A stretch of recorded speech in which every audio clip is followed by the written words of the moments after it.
नमस्कार, मी साक्षी अणसन. Yes Marathi news मध्ये आपलं स्वागत. आताच एक बातमी हाती येते, पाहूयात त्यावरील एक सविस्तर वृत्त. जगद्गुरु श्री तुकोबाराय 375व्या वैकुंठ गमन सोहळ्यास 50,000च्या वर भाविकांनी लावली हजेरी.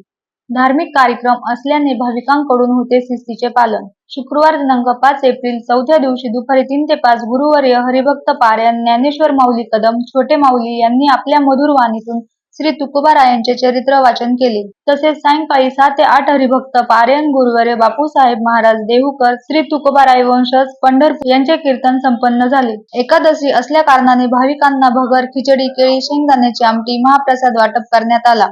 त्याचप्रमाणे ठरवून दिलेले प्रत्येक तालुक्यातील दैनंदिन भाकरी तयार करून कार्यक्रमाच्या ठिकाणी वेळेवर पोहोचविल्या जातात.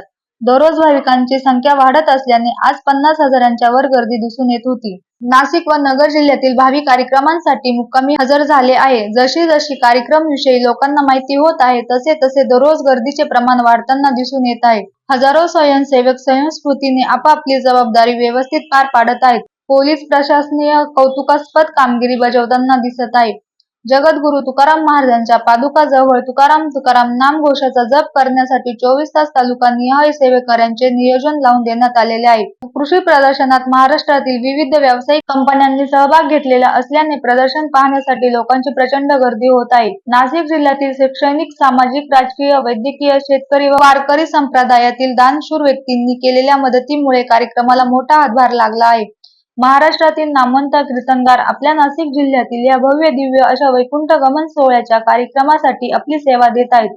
तरी भाविकांनी अमृताचा पर्वणीचा लाभ घ्यावा असे आवाहन वैकुंठ गमन सोहळ्याचे मुख्य मार्गदर्शक गुरुवर्य हरिभक्त पारायण ज्ञानेश्वर माऊली कदम यांनी केले आहे. जगद्गुरु संत तुकाराम महाराजांच्या 375व्या सदैव वैकुंठ गमन सोहळ्याच्या निमित्ताने हरिभक्त पारायण ज्ञानेश्वर माऊली कदम यांच्या मार्गदर्शनाखाली भरवस फाटा येथे अखंड हरिनाम सप्ताहाचा भव्य दिव्य असा सोहळा सुरू आहे. या सोहळ्यासाठी प्रचंड गर्दी होत असून या निमित्त येणाऱ्या भाविकांची आरोग्याची काळजी घेण्यात येण्यासाठी लासलगाव डॉक्टर असोसिएशन व जिल्ह्यातील सर्व आरोग्य यंत्रणा पुढे सरसावले आहेत. अखंड हरिनाम सप्ताहानिमित्त आयोजित भव्य सर्व रोग निदान व उपचार शिबिरास मोठा प्रतिसाद मिळत आहे. त्यासाठी संत तुकाराम वैकुंठ नगरीत एक मोठा मंडप आरोग्य यंत्रणेसाठी देण्यात आलेला असून येथे भव्य सर्व रोग निदान शिबिर भरवण्यात आलेला आहे. सदर शिबिराचे उद्घाटन संत तुकाराम महाराज संस्थानचे विश्वस्त हरिभक्त पारायण माणिक महाराज मोरे यांच्या शुभ हस्ते व देव संस्थानचे अध्यक्ष हरिभक्त पारायण पुरुषोत्तम महाराज मोरे, हरिभक्त पारायण गुरुवर्य ज्ञानेश्वरी माऊली कदम यांच्या अध्यक्षतेखाली करण्यात आले. या मंडपामध्ये येणाऱ्या भाविकांची नेत्र तपासणी, AGC, blood sugar, blood pressure इत्यादी तपासण्या तज्ञ डॉक्टरांच्या मार्फत केल्या जातात. त्यानंतर यावर लागणारा औषध उपचार मोफत केला जातो. यासाठी नाशिक व परिसरातील सर्व हॉस्पिटलने आपले योगदान दिले आहे. या सर्व रोग निदान शिबिरामध्ये दररोज जवळपास 300 ते 400 रुग्णांची मोफत तपासणी करण्यात येते. तसेच समता ब्लड बँकेच्या वतीने आयोजित केलेले रक्तदान शिबिरात जवळपास 700 रक्तदानांनी रक्तदान केले आहे. कार्यक्रमाच्या शेवटच्या दिवसापर्यंत प्रत्येक भाविकांची काळजी या ठिकाणी घेतली जाणार आहे. या शिबिरातील नेत्र तपासणी कृष्णाई हॉस्पिटल लासलगाव व MVP मेडिकल कॉलेज नाशिक हे करतात. यातून मोतीबिंदू असलेले जितकेही रुग्ण निघतील त्या सर्वांची मोफत मोतीबिंदू शस्त्रक्रिया MVP मेडिकल कॉलेजमध्ये करण्यात येणार आहे. शेवटच्या दिवशी 9 तारखेला मराठा विद्या प्रसारक समाज संस्थेच्या रक्तपेढीच्या वतीने महारक्तदान शिबिर आयोजित केलेले आहे. या सप्ताह दरम्यान काही दुर्घटना घडल्या 24 तास सुसज्ज असे अँब्युलन्स सेवा मोफत ठेवण्यात आलेली आहे. तरी भाविकांनी या शिबिरचा जास्तीत जास्त लाभ घ्यावा अशी विनंती या शिबिरचे संयोजक डॉक्टर विलास गांगणे, डॉक्टर सुचित गुंजाळ, डॉक्टर विकास चांदर, डॉक्टर योगेश चांडक व परिसरातील सर्व डॉक्टरांनी केलेले आहे. या शिबिरमध्ये भाग घेणारे सर्व हॉस्पिटल हे महात्मा फुले योजनेत काम करणारे असून पुढील शस्त्रक्रिया व उपचार सुद्धा त्यांच्या मार्फतच मोफत होणार असल्याने अनेक भाविकांसाठी ही अतिशय आनंदाची गोष्ट आहे, असे मनोगत हरिभक्त पारायण छोटे माऊली यांनी व्यक्त केले आहे. सोहळ्यामध्ये उपलब्ध केलेले आरोग्य सेवेसाठी भाविक समाधान व्यक्त करत आहे. तरी भाविकांनी या शिबिरचा जास्तीत जास्त लाभ घ्यावा अशी विनंती या शिबिराचे संयोजक डॉक्टर विलास कांगणे, डॉक्टर सुचित गुंजाळ, डॉक्टर विकास चांदर, डॉक्टर योगेश चांडक व परिसरातील सर्व डॉक्टरांनी केली आहे.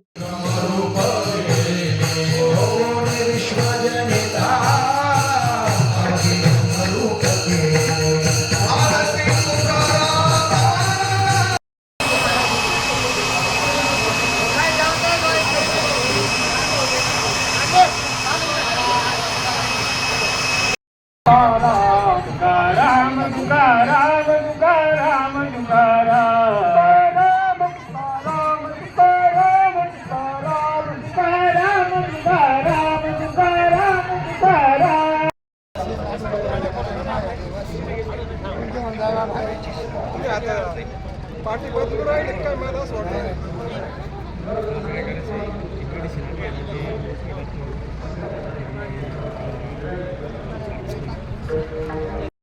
महाराज तुम्ही रामेश्वर शास्त्रीचं वाङ्मय कसं घेता, तुला काय अडचण काय, तुमची अडचण काय. त्यावेळेस त्यांनी सांगितलं तुकोबारांचा त्यांनी द्वेष केला, तुकोबारांचं त्यांनी शत्रुत्व केलं. अहो पण शत्रुत्व केलं, त्यांनी आरती केली, हीच खरी मोठी आरती आहे.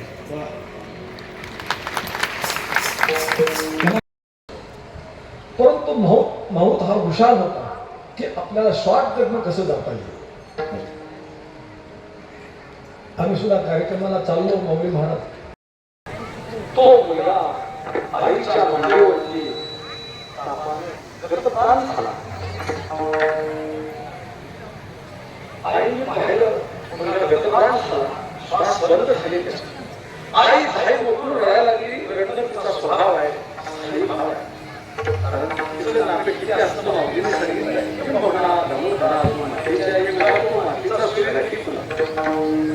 आणि शेवटी त्याला दुःखाचा क्रोश केला.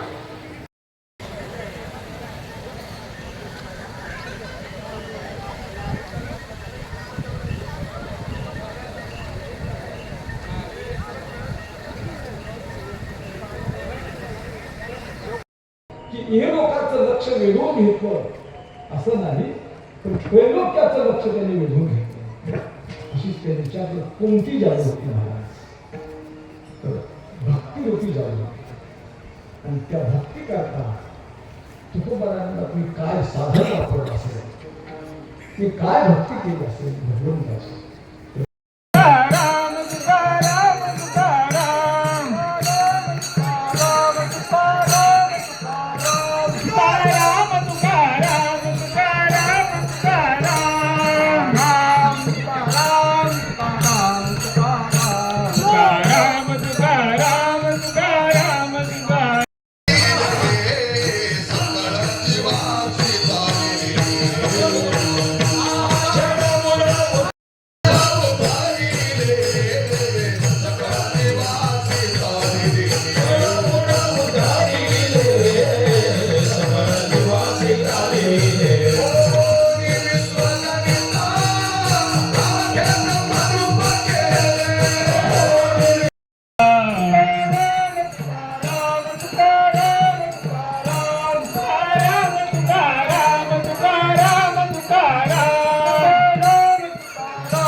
चालत येतो, बघतो, असा हलवून बघतो आणि अंदाज येतो आपण जर चलाकीनं हत्ती हातून काढला तर निघू शकेल, अडकणार. आणि माऊत चलाकीने तो हत्ती त्याच्यातून बाहेर काढण्याचा प्रयत्न करतो. हत्ती बाहेर काढतो येतो चलाकीने, पण हत्ती बाहेर निघत असताना मात्र त्या गाभऱ्याचा, त्या फुलाचा आवाज असतील तर पोलिसांना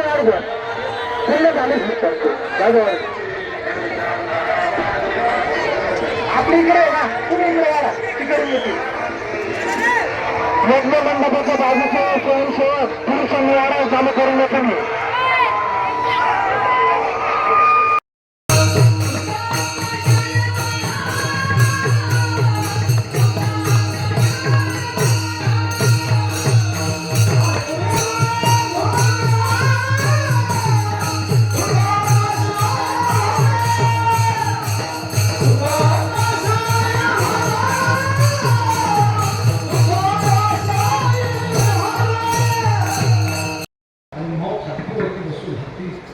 घेऊन चालायला लागतो, पण त्या हत्तीच्या सोंडेवरती एक माशी बसलेली असते, आणि ती माशी मात्र परत हत्ती बाहेर निघाल्यावर हत्तीला बोलायला सुरुवात करते. काय रे हत्ती दादा, ज्यावेळेस तू त्या पुलावरून बाहेर निघत होता त्यावेळेस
पाठी बाजूला राहिले काय मला असं वाटतं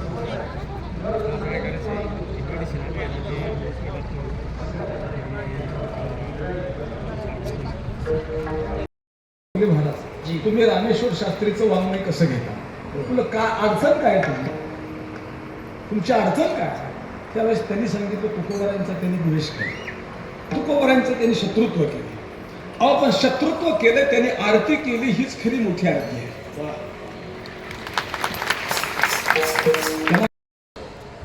परंतु माऊत हा हुशार होता की आपल्याला शॉर्टकटनं कसं जाता येईल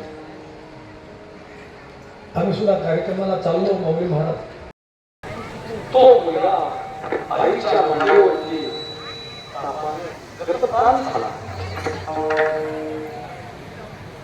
आईने पाहिलं मुलगा गतप्राण झाला श्वास बंद झाले आई धाई मोकळून रडायला लागली रडणं तिचा स्वभाव आहे आई भाव आहे कारण तिचं नापे किती असतं माऊलीने सांगितलं किंबहुना नमोधरा तू मातेच्या एका तू मातेचा सूर्य टिकला आणि शेवटी त्याला दुःखाचा दोष केला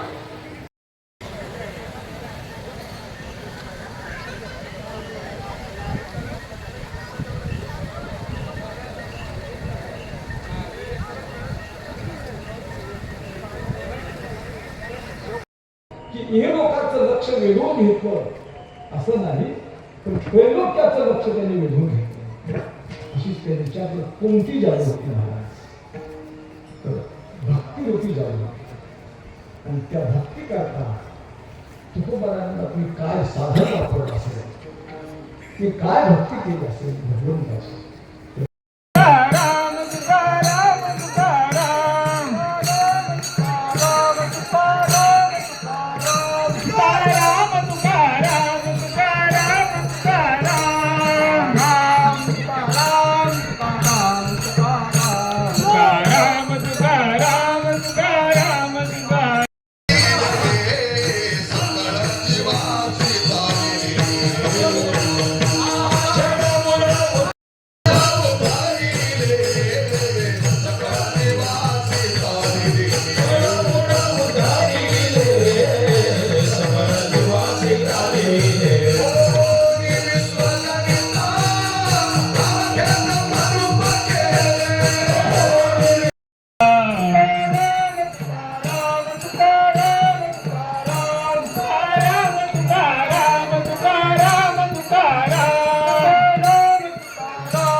चालत येतो बघतो असा हलवून बघतो आणि अंदाज येतो आपण जर चलाकीनं हत्ती हातून काढला तर निघू शकेल अडकणार आणि माऊत चलाकीने तो हत्ती त्याच्यातून बाहेर काढण्याचा प्रयत्न करतो हत्ती बाहेर काढतो येतो चलाकीने पण हत्ती बाहेर निघत असताना मात्र त्या गाभऱ्याचा त्या फुलाचा आवाज जर कमिटी बसले असतील तर पोलिसांना वाढवा पूर्ण झाले आपली इकडे आहे ना तुम्ही इकडे या तिकडे येते यज्ञ मंडपाच्या बाजूचे स्वयंसेवक पुरुषांनी वाढावं चालू करू नये तुम्ही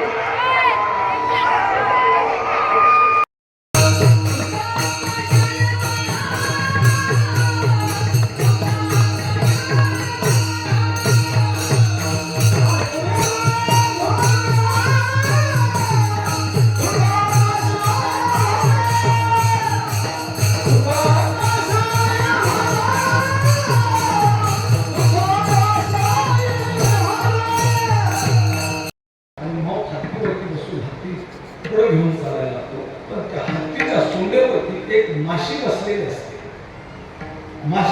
असते आणि ती माशी मात्र परत हत्ती बाहेर निघाल्यावर हत्तीला बोलायला सुरुवात करते, काय रे हत्ती दादा. ज्यावेळेस तू त्या पुलावरून बाहेर निघत होता त्यावेळेस